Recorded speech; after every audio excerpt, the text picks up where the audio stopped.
Assalamualaikum warahmatullahi wabarakatuh. Alhamdulillahi rabbil alamin. Hamdan yuwafi ni'amahu wa yukafi'u mazidah. Ya Rabbana lakal hamdu kama yanbaghi li jalali wajhikal karimi wa azimi sultani.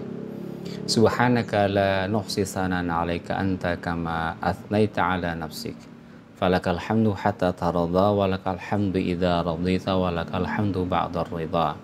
Allahumma salli ala Muhammad wa ala ali Muhammad kama sallaita ala Ibrahim wa ala ali Ibrahim fil alamin innaka Hamidum Majid.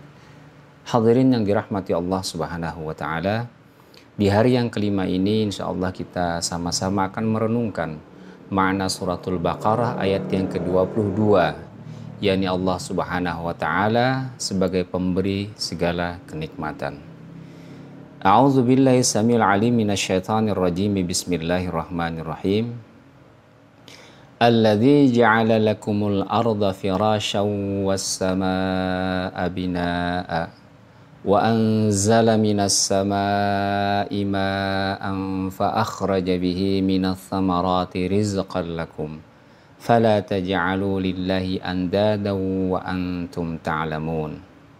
Sadaqallahul azim wa sadaqa rasulul karim. Allahumma arhamna bil Qur'anil karim. Dialah Allah yang telah menjadikan bagi kalian bumi itu sebagai hamparan, kemudian langit sebagai atap, dan menurunkan dari langit itu air yang dengannya Dia mengeluarkan dari bumi itu berbagai buah-buahan sebagai rezeki buat kalian. Oleh karena itu, janganlah kalian menjadikan bagi Allah itu tandingan-tandingan sementara kalian mengetahuinya.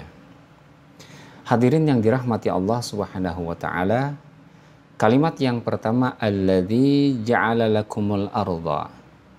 Kalimat ja'ala dalam bahasa Arab yang dalam bahasa kitanya adalah menjadikan, namun di dalam bahasa Arab memiliki makna yang berbeda-beda.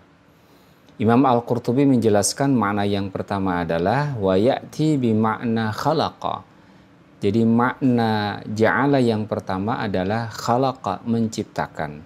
Sebagaimana firman Allah Subhanahu wa taala, A'udzu billahi minasyaitonir rajim wa ja'alaz zulumati wan nur. Surat Al-An'am ayat yang pertama. Dan Dia Allah telah menjadikan, artinya di sini menciptakan, az-zulumati wan nur, kegelapan dan cahaya. Kemudian makna yang kedua, wa ya'ti bi makna sama.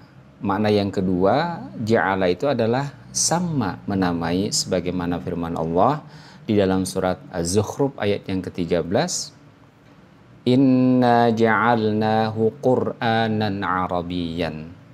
Sesungguhnya kami, kata Allah, ja'alnahu artinya samainahu, menamakan yang diturunkan kepada Rasulullah tersebut Qur'anan, ya, Arabiyan, di dalam bahasa Arab yang jelas. Kemudian makna yang ketiga, makna ja'ala itu adalah wa ya'ti bi makna akhadha, yakni menjadikan. Oleh karena itu kalimat alladzi ja'ala lakumul arda, bahwa Dia Allah bisa dimaknai dengan menjadikan bagi kalian atau menganugerahkan dan menciptakan bagi kalian bumi itu. Hadirin dirahmati Allah Subhanahu wa taala, kata atau kalimat yang berikutnya adalah al-arda firasya. Firasya, Imam Al-Qurtubi menjelaskan ai wita'an yaftarishunaha wa yastaqirruna 'alaiha. Makna firasyan artinya adalah bentangan yang mereka makhluk hidup bisa menginjakkan kaki, yaftarishunaha wa yastaqirruna 'alaiha, dan bisa menetap di atasnya. Sementara Imam Ali As-Sabuni menjelaskan ja'alaha mihadan wa qararan.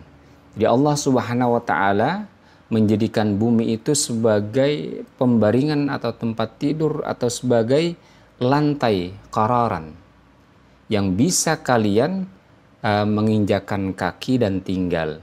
Wa 'alaiha tastaqirruna 'alaiha wa taftarishunaha kalbisatil mafrush, bagaikan permadani, ya. Padahal ma'a qurrawiyatiha, sementara sesungguhnya bentuk bumi itu sendiri adalah pada prinsipnya bulat. Oleh sebab itu hadirin yang dirahmati Allah Subhanahu wa taala, inilah kekuasaan Allah Subhanahu wa taala. Allah menjadikan yang bentuk bumi ini adalah bulat, namun Allah jadikan firasyan. Bagaimana caranya? Yakni dengan menciptakan, menjadikan bumi itu sangat luas, sehingga bentuknya yang bulat itu tidak terkesan bulat, tetapi terkesan sebagai sebuah hamparan. Masya Allah. Hadirin yang dirahmati Allah Subhanahu wa taala. Kemudian kalimat yang berikutnya, qauluhu ta'ala was-samaa'a binaa'a. Imam Al-Qurtubi menjelaskan, as-samaa'u lil ardi kasaqfi lil baiti.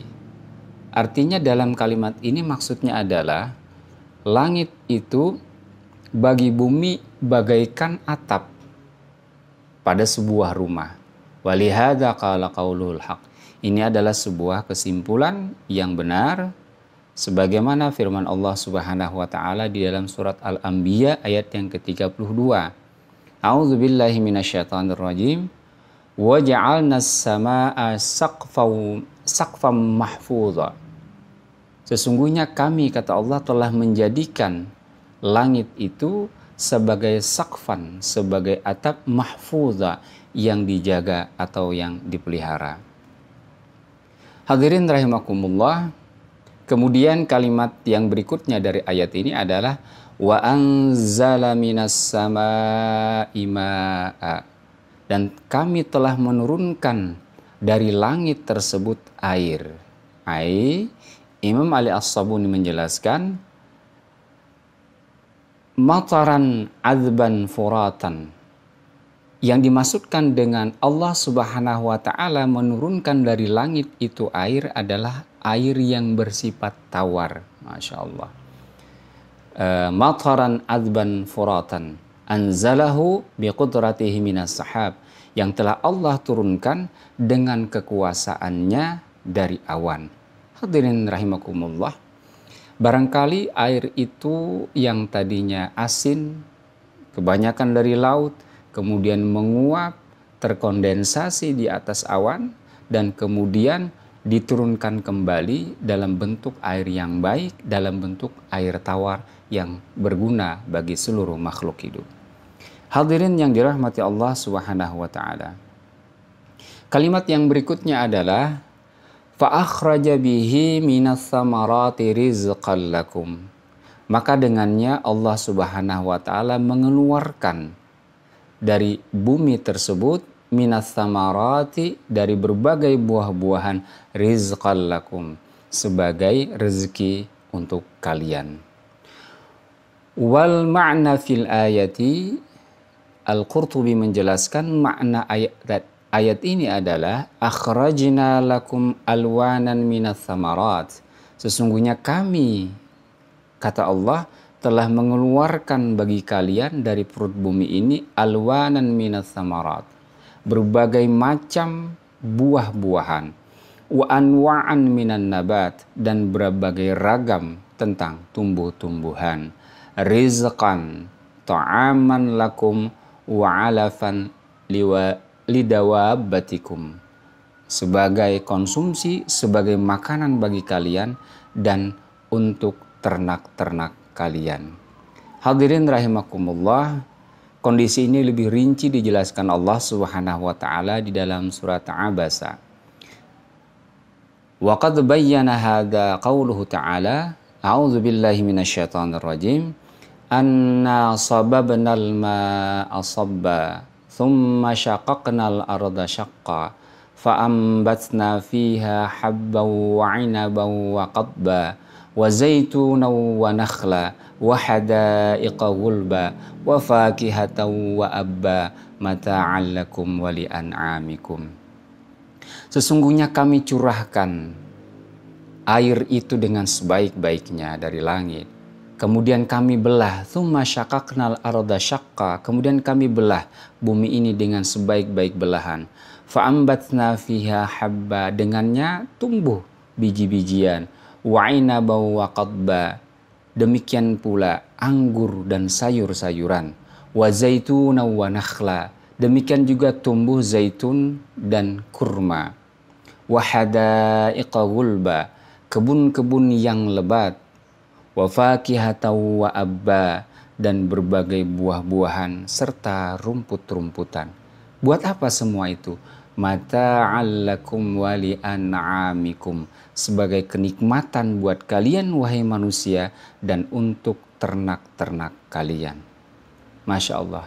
Hadirin yang dirahmati Allah Subhanahu wa taala. Oleh sebab itu berikutnya dijelaskan, wa dallat hadhil ayatu ala anna Allah ta'ala aghnal insana an kulli makhluqin, bahwa ayat-ayat ini sesungguhnya menunjukkan anna Allah ta'ala, sesungguhnya Allah Subhanahu wa ta'ala aghnal insana an kulli makhluqin, Allah Subhanahu wa ta'ala memberikan kekayaan yang luar biasa kepada manusia dibandingkan makhluk-makhluk yang lain. Hadirin yang dirahmati Allah Subhanahu wa ta'ala. Akan tetapi para ulama sufiyah mengingatkan ayat ini. Mereka mengatakan, a'lamallahu azza wa jalla fi hadhil ayati sabilal faqri, ya, bahwa Allah Subhanahu wa taala menjelaskan pada ayat-ayat ini merupakan sabilal faqri. Ini justru adalah merupakan jalan kefakiran. Apa maknanya? Bahwa wahwa an taj'alal arda wita'an, bahwa Allah ketika menjadikan bumi ini sebagai hamparan, was-samaa'a ghita'an, dan langit ini sebagai atap atau tudung, wal ma'a thayyiban, dan menjadikan pula air yang ada di bumi ini adalah thayyib atau baik, wal kala'a ta'aman, dan Allah juga menjadikan berbagai rumput-rumputan ini sebagai makanan bagi ternak-ternak kalian. Jadi sesungguhnya manusia itu miskin, ya. Segalanya adalah merupakan pemberian dari Allah Subhanahu wa taala. Inilah yang dimaksud dengan ini adalah sabilal faqri. Ini ada jalan kemiskinan, bahwa manusia itu miskin, tidak ada perlu yang dibanggakan. Oleh karena itu mereka mengingatkan, wala ta'budu ahadan fid dunya minal khalqi bisababid dunya. Janganlah dengannya itu kalian mengibadahi sesuatu pun dari makhluk-makhluk itu karena kepentingan dunia. Masya Allah. Saudara-saudaraku yang dirahmati Allah Subhanahu wa taala, setelah Allah Subhanahu wa taala menciptakan segalanya, memberikan berbagai kenikmatan kepada kita, dan kita telah merasakannya, Allah kemudian mengingatkan kita dengan menutup ayat dengan kalimat, fala taj'alu lillahi andadan wa antum ta'lamun. Maka janganlah kalian menjadikan di sisi Allah itu saingan-saingan, tandingan-tandingan, sementara kalian mengetahui. Imam Ali As-Sabuni di dalam kitab Safatut Tafasir menjelaskan, fala tattakhidhu ma'ahu syuraka, janganlah kalian menjadikan beserta Allah itu sekutu-sekutu minal asnami wal bashar, baik dari kalangan berhala-berhala atau manusia, tusyrikuna bihim ma'allahi fil ibadat, yang kalian wahai manusia mensyarikatkan, mensekutukan Allah Subhanahu wa taala dengan makhluk-makhluk seperti itu dalam ibadah kalian. Wa antum ta'lamuna annaha la takhluqu syai'an wa la tarzuq. Sementara kalian betul-betul mengetahui setelah ada penjelasan tadi bahwa semuanya itu sama sekali tidak menciptakan dan sama sekali tidak memberikan rezeki kepada makhluk. Wa anallahu wal khaliqu ar-raziq wahda. Sementara hanya Allah lah yang maha pencipta dan maha memberi rezeki. Hadirin yang dirahmati Allah Subhanahu wa taala, jika kita benar-benar meyakini Allah sebagai Al-Khaliq, sebagai pencipta, kemudian Allah lah yang memberikan segala kenikmatan kepada kita, maka selayaknya kita tidak menyembah sesuatu yang tidak menciptakan kita dan tidak memberikan rezeki atau kenikmatan sedikit pun kepada kita. Demikian, Assalamualaikum warahmatullahi wabarakatuh.